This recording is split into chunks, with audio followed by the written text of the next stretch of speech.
Tugasku menemanimu.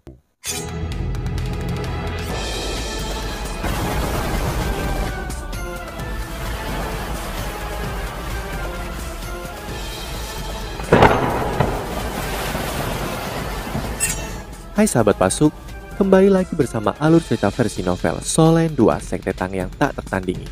Jangan lupa like, subscribe, dan nyalakan tanda lonceng. Mari kita lanjutkan.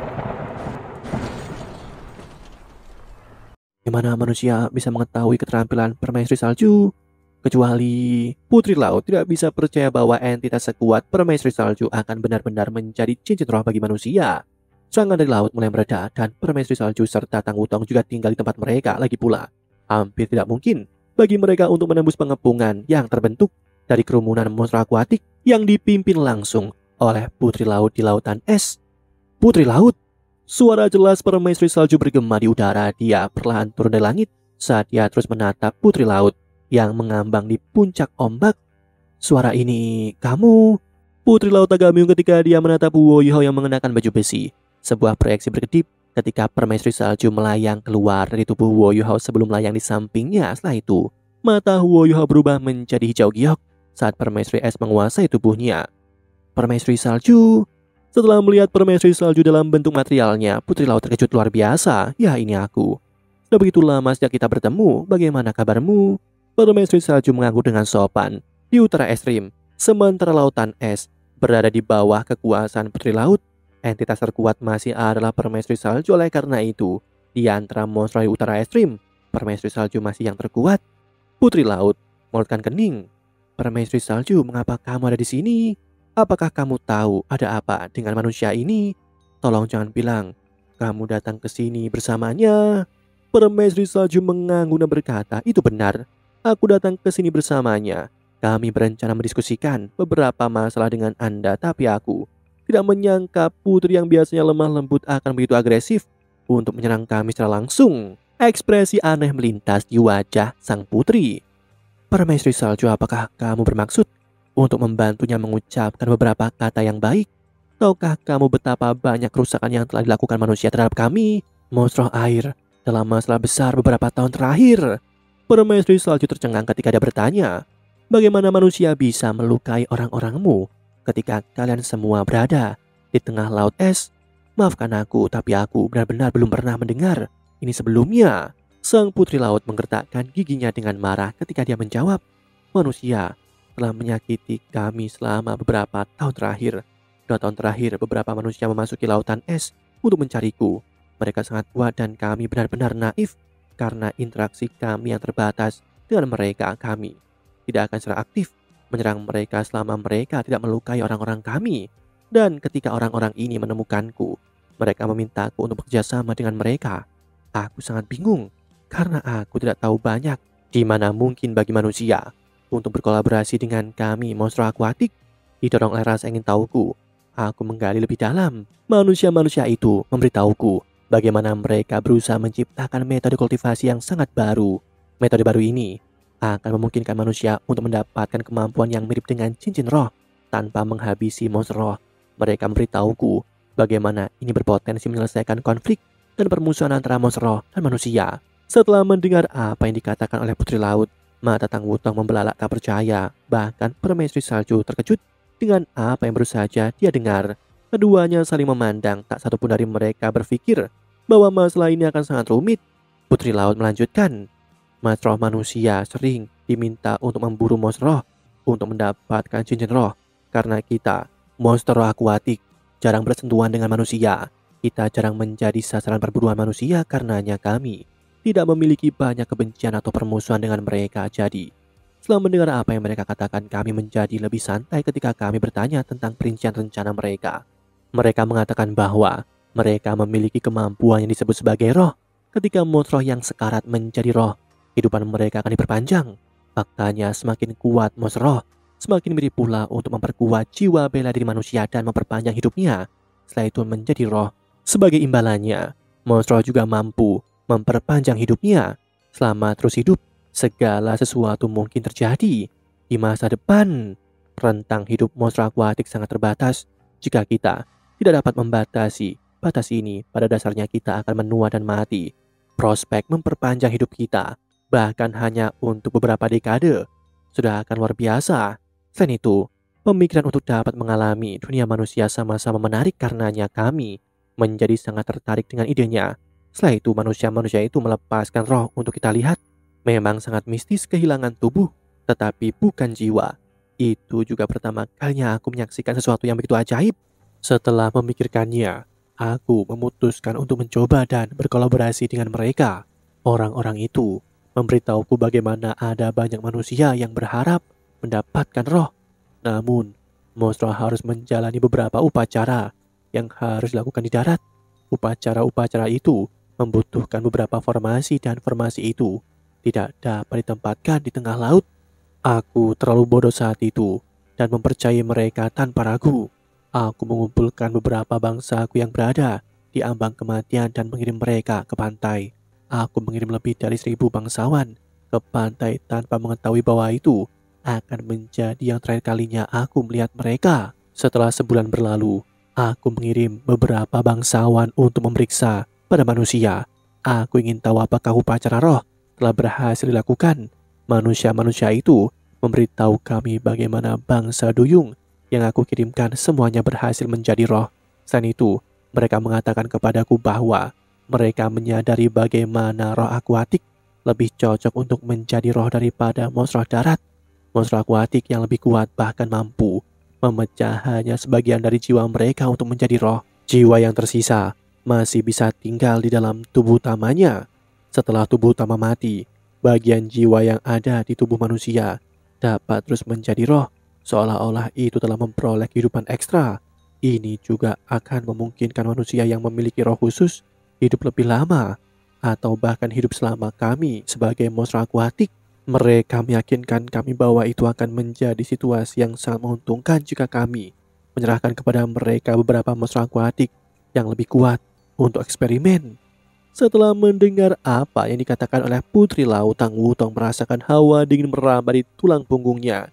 Dia tidak pernah mengharapkan seseorang untuk menggunakan roh yang telah diteliti oleh Wo Yuhao untuk agenda jahat mereka sendiri. Selain itu, mereka telah membawa masalah bagi seluruh ras duyung. Tanpa bertanya pada Putri Lautan, dia sudah tahu siapa manusia ini. Mata sang putri penuh kebencian ketika dia mengeluh. Aku sangat bodoh. Aku tidak bisa melihat taktik mereka dan benar-benar menyetujui pengaturan mereka. Selain itu, aku memerintahkan putriku untuk membawa orang-orangku ke pantai untuk membantu mereka dengan eksperimen. Manusia-manusia tercela itu tidak tahu bahwa keluarga duyung dapat merasakan satu sama lain secara spiritual. Selain itu, kita dapat benar-benar berkomunikasi satu sama lain dalam jarak yang jauh melalui cara spiritual. Beberapa hari kemudian, putri kecilku menyampaikan pesan kepadaku dan memberitahuku bagaimana kami telah ditipu oleh manusia. Manusia-manusia tercela itu berbohong tentang kemampuan mereka untuk mentransfer roh kelompok pertama bangsawan duyung kita. Semua telah ditipu oleh manusia untuk melepaskan roh mereka sebelum mereka semua menjadi roh pembalasan. Kali ini mereka bahkan telah merencanakan untuk menggunakan anggota yang lebih kuat dari ras kami untuk membuat boneka monster roh. Mereka benar-benar kejam. Meskipun aku terkejut, aku dengan cepat mengumpulkan orang-orangku untuk menyelamatkan putri kecilku. Namun, manusia-manusia tercela itu telah siap. Penyelamatan kami tidak hanya gagal, tetapi kami juga kehilangan banyak anggota keluarga dalam pertempuran. Lagi pula, begitu kami meninggalkan air laut, kekuatan kami berkurang secara drastis. Pada akhirnya, aku hampir tidak berhasil menyelamatkan putri kecilku. Bahkan kemudian, dia sudah disiksa sampai dia berada di batasnya. Ketika dia berhenti di sini, Putri Laut dan Putri Duyung dengan mahkota perak sudah menangis. Permaisuri Salju, katakan padaku bagaimana aku bisa tidak membenci manusia yang tercela itu. Setelah itu aku mengumpulkan kembali orang-orangku dan kami melancarkan serangan yang tak terhitung jumlahnya pada mereka. Namun mereka selalu bisa mengusir serangan kami dengan senjata aneh mereka. Sekarang aku sudah memberikan perintah untuk membunuh manusia yang berani memasuki lautan es. Ketika dia berbicara sampai di sini, sang putri tidak lagi mencoba untuk menyembunyikan niat pembunuhannya. Permaisuri Salju segera mengerutkan kening. Aku tidak percaya ini. Sekarang aku tahu mengapa Putri Lautan yang biasanya sangat lembut dan baik hati telah menjadi begitu penuh kebencian. Dia sebenarnya telah melalui begitu banyak peristiwa yang tidak menguntungkan. Pasti menyakitkan baginya melihat bangsanya sendiri mati. Dan bagaimana putrinya sendiri hampir kehilangan nyawanya. Apa yang lebih buruk dari menyaksikan keluarganya berubah menjadi roh pembalasan? Tidak pernah dilahirkan kembali. Kebenciannya pada manusia sangat bisa dimengerti. Tang Wutong berseru, "Yang mulia, kalian semua telah ditipu. Orang-orang itu bahkan bukan pencipta roh. Yu Hao adalah yang menciptakannya." Saat dia berbicara, dia menunjuk Wu Yu Hao yang berdiri di sampingnya. Putri Lautan tertawa dingin dan berkata, "Jadi sekarang kamu akan bertanya padaku apakah aku ingin berkolaborasi denganmu? Apakah kamu benar-benar berpikir aku masih akan percaya pada manusia yang tercela dan proyek roh bodohmu? Aku tidak akan pernah menyetujui permintaan itu lagi. Bahkan jika kamu meminta permaisuri salju untuk meminta atas namamu." Permaisuri salju menghela nafas dan berkata, "Putri Lautan, semua ini adalah kesalahpahaman. Manusia-manusia yang telah menipu kalian semua adalah sampah di antara para mas roh manusia. Mereka disebut mas roh jahat. Ada sebuah organisasi di dalam Kekaisaran Ryu yang disebut sebagai Gereja Roh Kudus. Itu hanya terdiri dari mas roh jahat yang menggunakan segala macam metode jahat untuk memperkuat kemampuan mereka. Orang-orang yang telah mengubah orang-orangmu menjadi roh pembalasan baru saja dibunuh oleh kedua orang ini. Aku juga bisa menjamin fakta bahwa Wu Yu Hao adalah peneliti sejati yang menghasilkan roh." Putri Lautan ragu dengan kata-kata Permaisuri Salju. "Bagaimana kamu bisa membuktikan itu?" Permaisuri Salju menjawab dengan jelas, "Karena aku adalah monster roh pertama di seluruh benua yang berhasil diubah menjadi roh. Aku adalah roh Wu Yu Hao." "Apa?" Baik Putri Laut dan putrinya berseru dengan tak percaya. Mereka tidak bisa memahami mengapa monster roh yang kuat seperti Permaisuri Salju benar-benar tunduk untuk menjadi roh manusia. Selain itu, mereka tidak mengerti mengapa Permaisuri Salju mencoba membujuk mereka untuk Wu Yu Hao. "Kamu..." Permaisuri Salju menatap Putri Lautan yang terkejut saat dia menghela nafas. Setelah itu, dia berbagi bagaimana dia ditangkap oleh monster manusia ketika dia mencoba untuk membangun kembali dirinya dan berubah menjadi janin. Dia kemudian menjelaskan bagaimana dia bertemu dengan Huo Yu Hao dan mencari rohnya. Namun, saat dia menjelaskan, Permaisuri Salju menjadi semakin tidak yakin untuk meyakinkan kedua putri duyung itu. Dia menyadari bagaimana mata keduanya menjadi semakin menyendiri. Tampak jelas bahwa mereka tidak benar-benar percaya apa yang dikatakannya.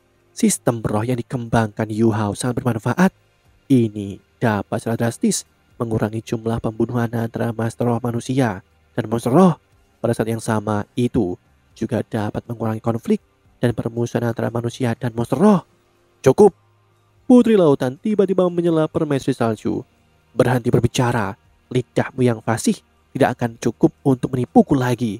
Kamu tidak mungkin Permaisuri Salju. Dengan kekuatan yang dia miliki, bagaimana dia bisa menjadi roh manusia? Aku tidak tahu bagaimana manusia berhasil meniru wujudnya dan bahkan kekuatannya. Tapi kalian semua akan mati hari ini. Putri kecilku akan mati. Dan hari ini kalian semua akan bergabung dengannya dan menemani dia dalam perjalanan terakhirnya." Demikianlah kisah untuk kali ini. Sahabat Pasuk, jangan sedih, jangan bimbang, apalagi galau. Karena aku kan selalu menemanimu.